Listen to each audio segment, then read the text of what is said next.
Hello, fourth grade, and welcome to lesson 4. In this lesson, we're going to be talking about designing different kinds of energy solutions. Now you can see that this is the last lesson in module 2.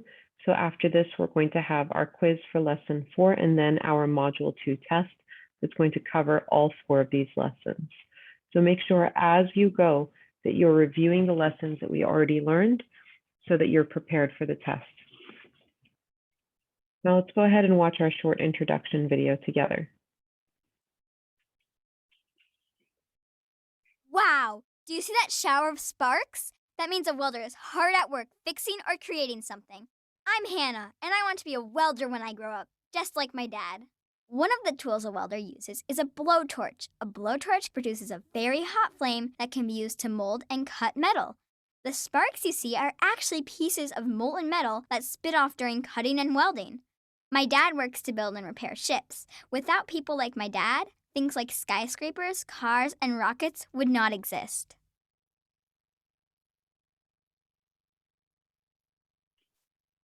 All right, let's go ahead and get into our lesson. So the first thing we're going to do is you're going to open up your books and you're going to look at pages 82. So for page 82, you're going to read this scenario about energy transfer.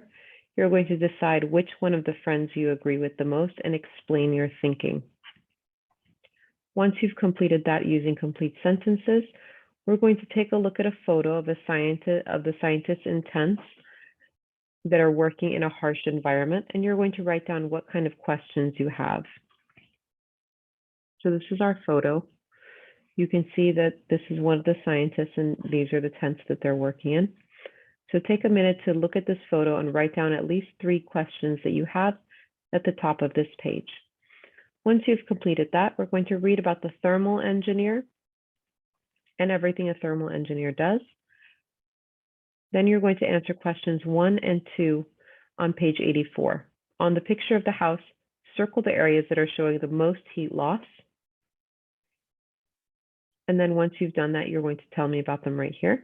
For number 2, what might you do to reduce the amount of heat from one of the areas you listed above? So pick one of the ones that loses a lot of heat and explain what you would do to help fix that problem.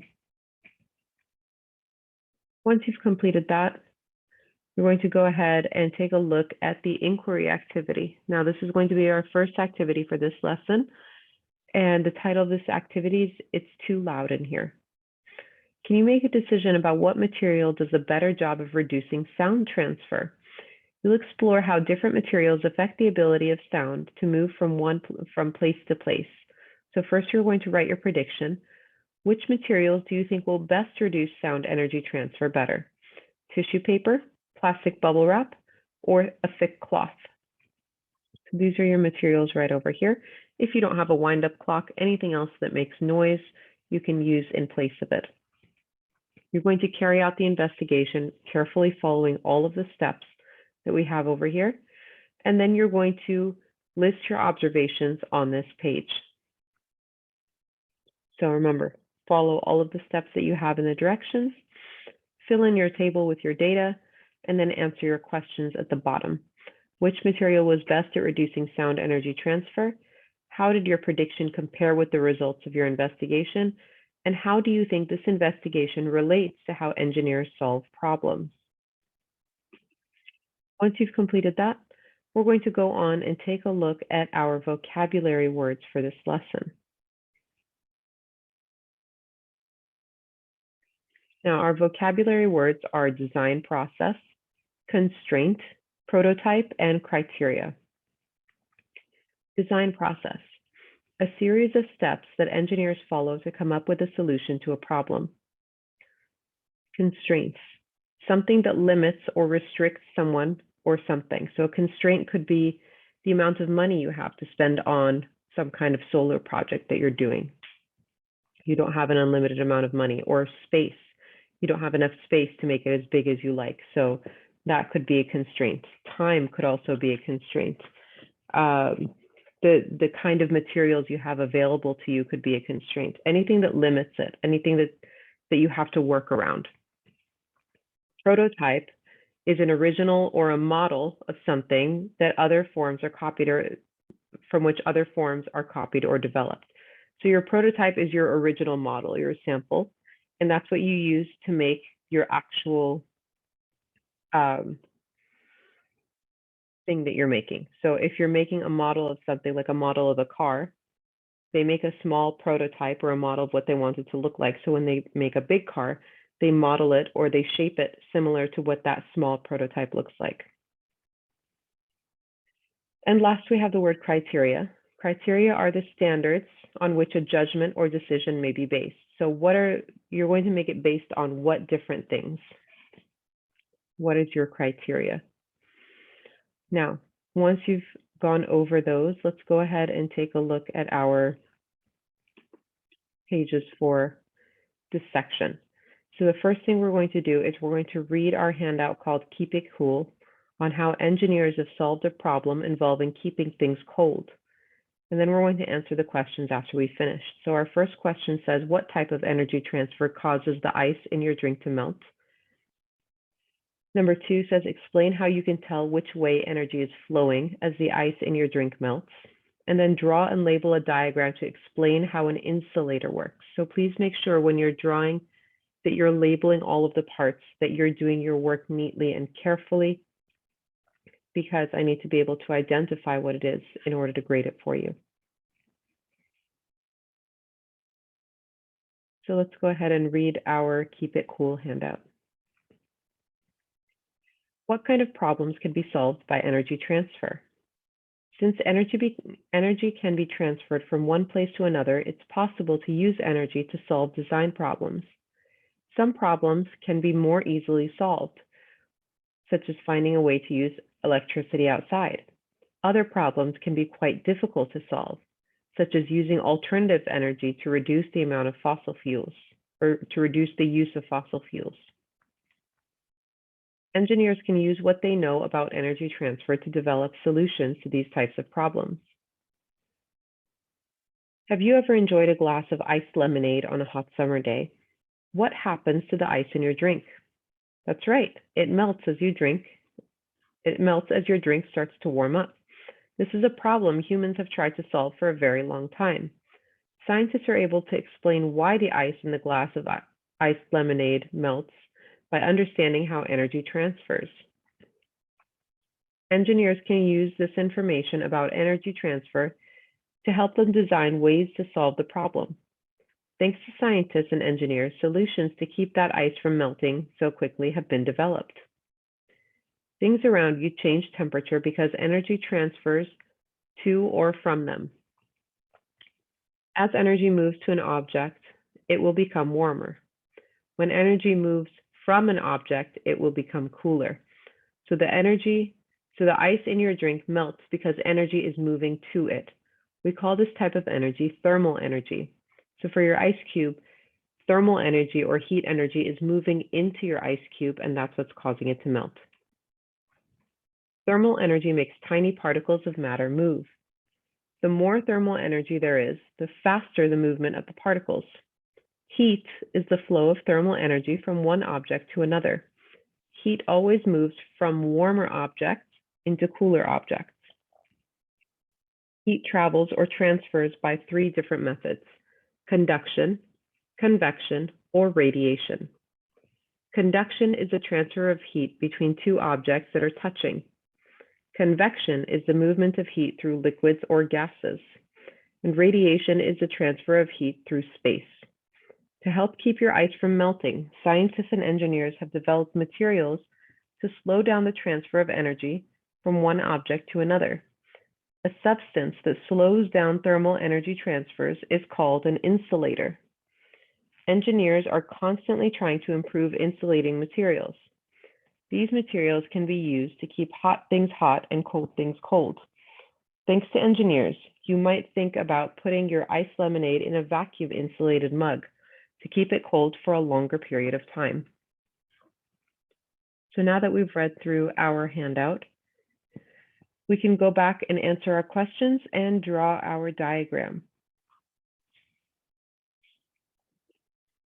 Once you've completed that, we're going to look at the digital interactive on the design process that shows the steps engineers use to find solutions to problems. Then we're going to answer the questions. So what we're going to do over here in this data table is we're going to fill in the information by explaining what happens at each step of the design process. So have your book out when we're going through this interactive activity so that you can fill things in. So what happens when they are identifying the problem?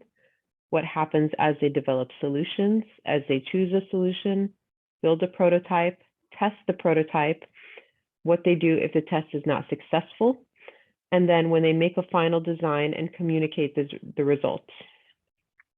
Once you've done that, we're going to answer question 5. What are prototypes an important part? Why are prototypes an important part of the design process? So let's go ahead and jump into that digital interactive and take a look at the different steps that we need.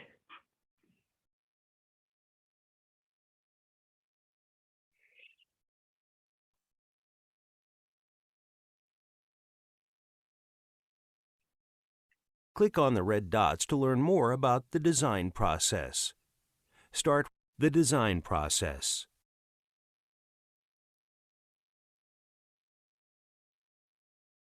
Step 1. Identify a problem.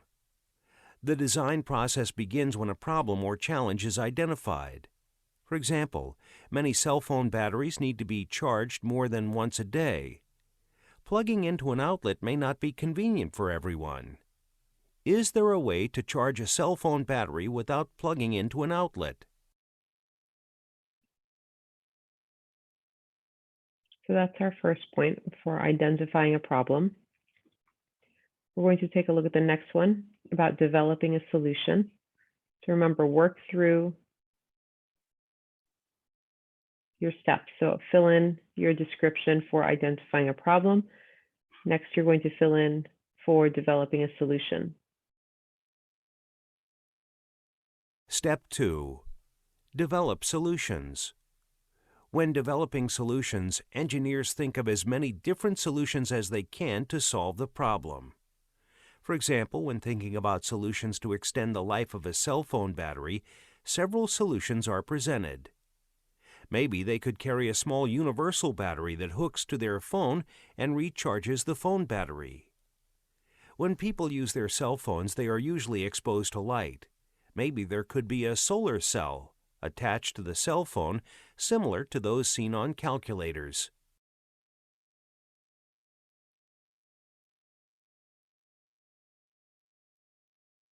Step 3.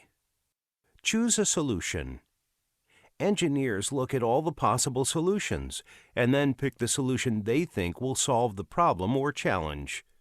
In this example, adding a solar cell to the cell phone so it is charging the battery whenever it is exposed to light.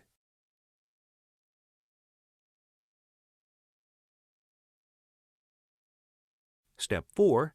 Build a prototype. A prototype is the first model of something.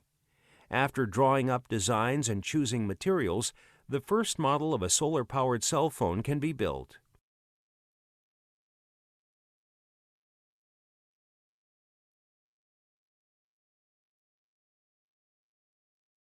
Step 5.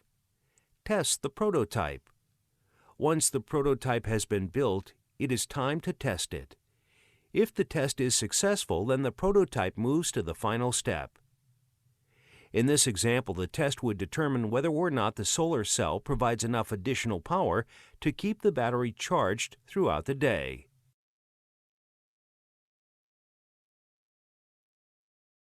If not successful, if a prototype fails its test, then new solutions must be developed, which takes us back to step number 2, develop solutions.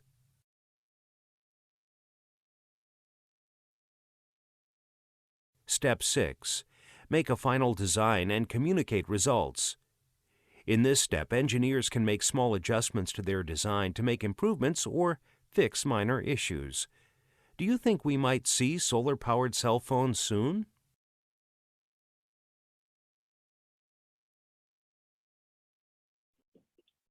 All right, so we've gone through all the different steps in the design process, as you can see. You're welcome to pause or rewind the video to go back and look at different sections in order to fill them in. For number 5, why are prototypes an important part of the design process? Think about what they're used for and think about how they're used to help determine if they pass tests or not in order to decide whether it's going to move forward with that design or if the design needs to be changed. For our next page, page 90, we're going to see the design process in action. So we're going to read the design process in action on how engineers designed a solution to a problem. Then we're going to answer the questions. We're going to match each step to the design process with the steps taken to design a new airplane. So in the boxes, you're going to fill in the numbers that match each one of these. Let's go ahead and read through our design process handout.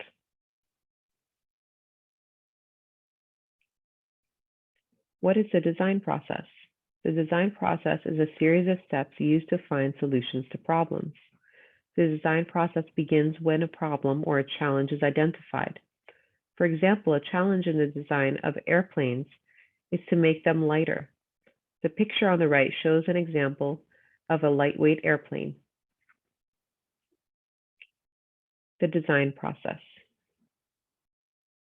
Identify a problem, develop a solution, choose a solution, build a prototype, test the prototype. If it doesn't work, go back to step 2 to develop solutions and work your way back. Then if it does work, make a final design and communicate the results.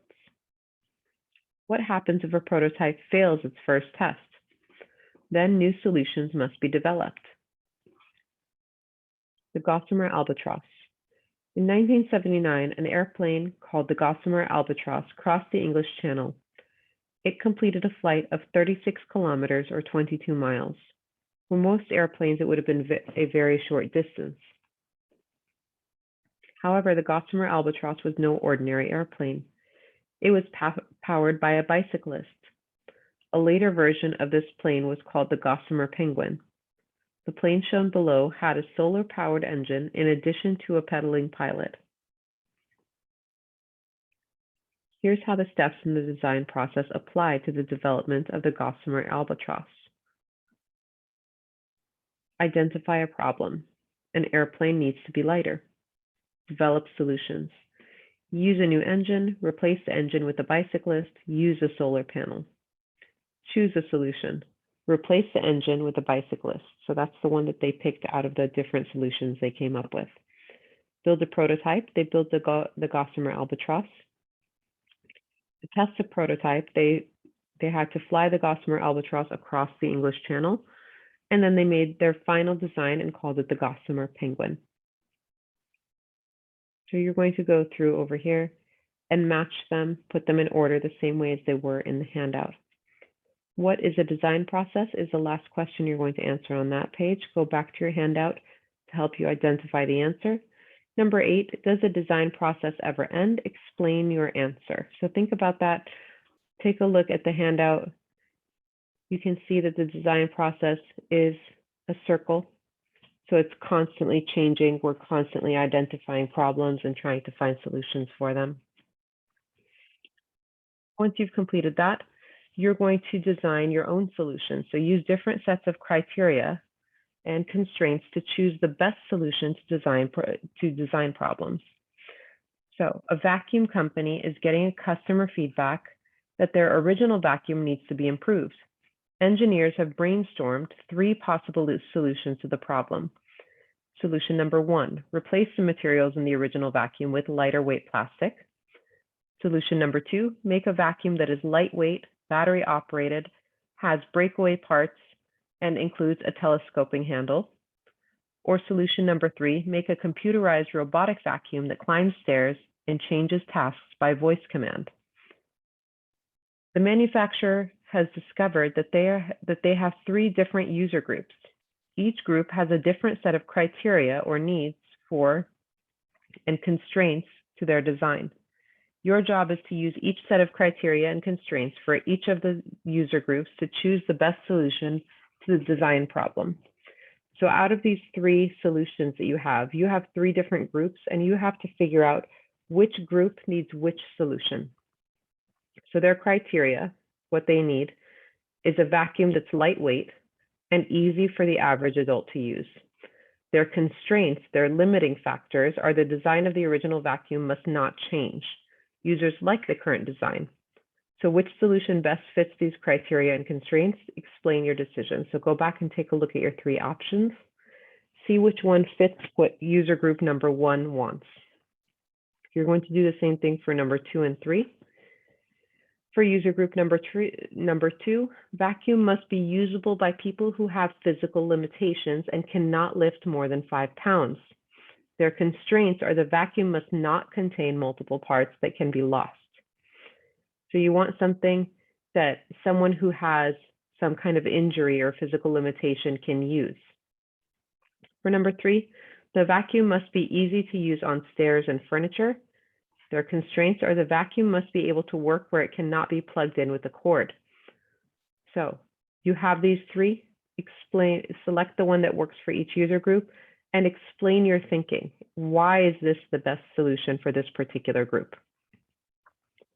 Then go on to number 12. What role do criteria and constraints play in the design process? Once you've completed that, we're going to go on to our next page where we're going to watch technology and energy transfer on how engineers develop different types of devices that use energy transfer. Then we're going to answer the questions. So our first question says, imagine how your life would be different without some of the technology that was developed by scientists and engineers. Describe how you would communicate differently with your friends and family if cell phones had not been invented.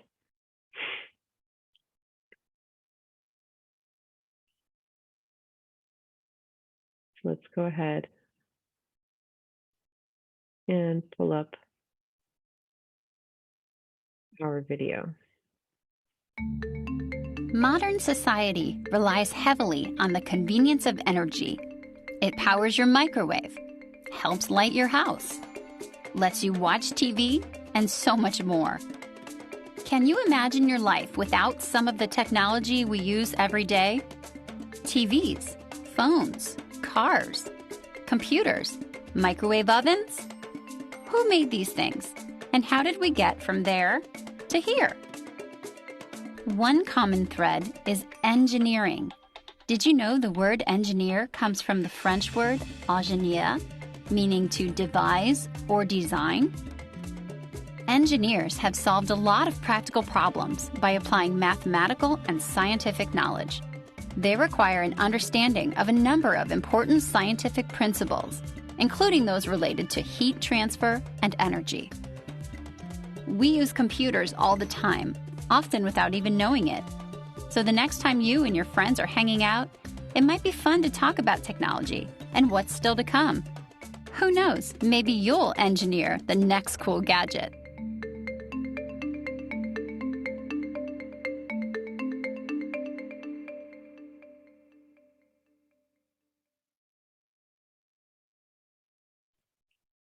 All right, now that we've completed watching our video, we can go ahead and jump into our questions.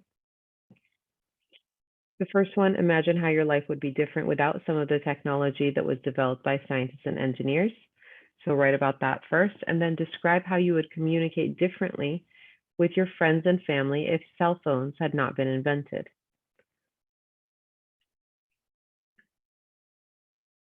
For the next part, changing technology over time. Choose an everyday technology that's been continually improved over time.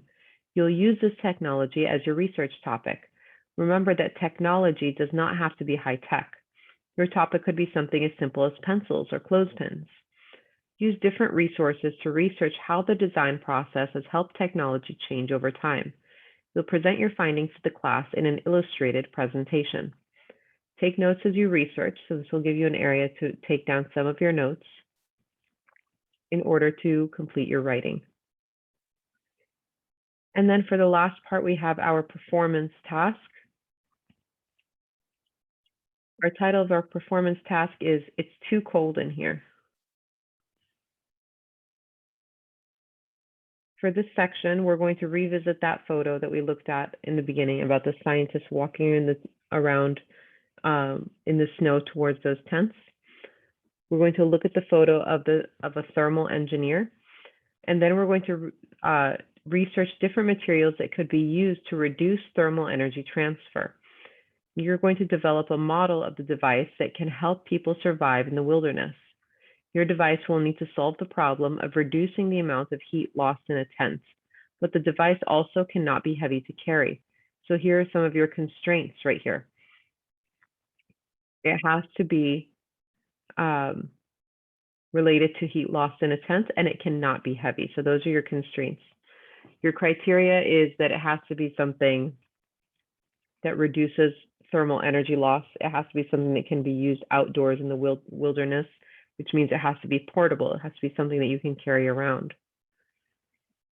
For number 1, think about the type of materials that would be helpful in preventing heat loss. List each material you would use and its purpose. So tell me what materials you would use and tell me why you're picking them.